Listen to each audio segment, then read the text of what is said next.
I don't believe anyone was surprised by this DLC. As I mentioned in my main game review, I'm not a big fan of removing content from the main game only to sell it to us separately, even if it was priced at just $10. However, you can always wait for the price to drop down if you're interested in playing it.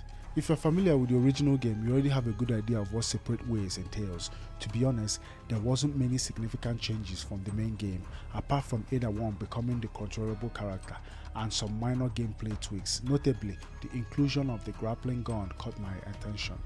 In Separate Ways, it serves 3 core functions, including executing stylish melee attacks on stunned enemies, disarming shielded foes, and grappling to certain rooftops. While it had its moments of appeal, I personally found it somewhat gimmicky and didn't use it excessively. Now let's explore the subject of removed content and levels. Notably, some levels and bosses, including the U3 boss and the laser room or corridor, have made a return in this DLC. While it's typical for a remake to introduce changes to the original, it appears that in the case of this DLC, Capcom chose to transfer content from the original main game with only minor modifications. Notably, Krauser's boss fight has been omitted. Furthermore, in line with the tradition of RE games, this installment includes puzzles, but I must confess, they are unsurprisingly easy.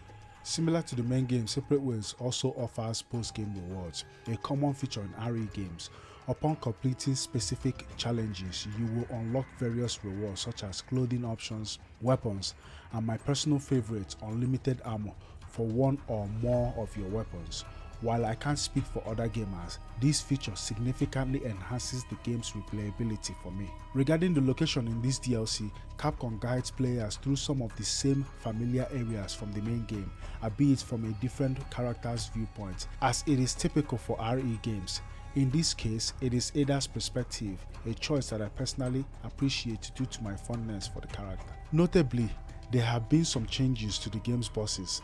Pesanta makes a debut in Separate Ways, a boss originally featured in the main game but not as Pesanta, rather as the U3. Interestingly, Krauser, one of the bosses from the original game, has been omitted.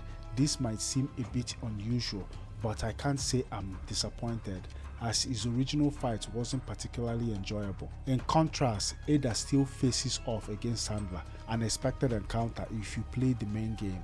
Just like in the original, after rescuing Leon and Ashley, Ada and Sadler engage in a battle, with the only difference being the location of the fight.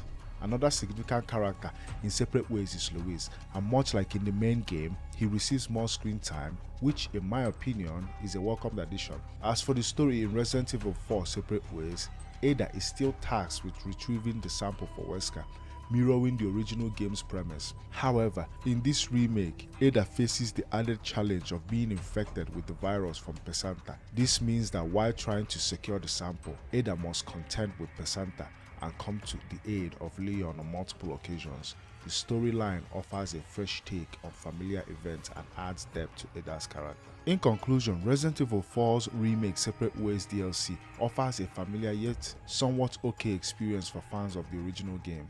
The decision to sell additional content that was seemingly cut from the main game is a point of contention, and while the DLC offers some changes, it doesn't deviate significantly from the core gameplay. The addition of Ada Wong as a controllable character brings a fresh perspective, but the gameplay changes, such as the grappling gun, feels somewhat gimmicky. Overall, Resident Evil 4's Remake Separate Ways DLC is a mixed bag. While it provides some additional content for fans of the series, it doesn't revolutionize the gameplay or storytelling. Whether it's worth the investment depends on your love for the original game and your appetite for revisiting the world of Resident Evil 4 from Ada Wong's perspective.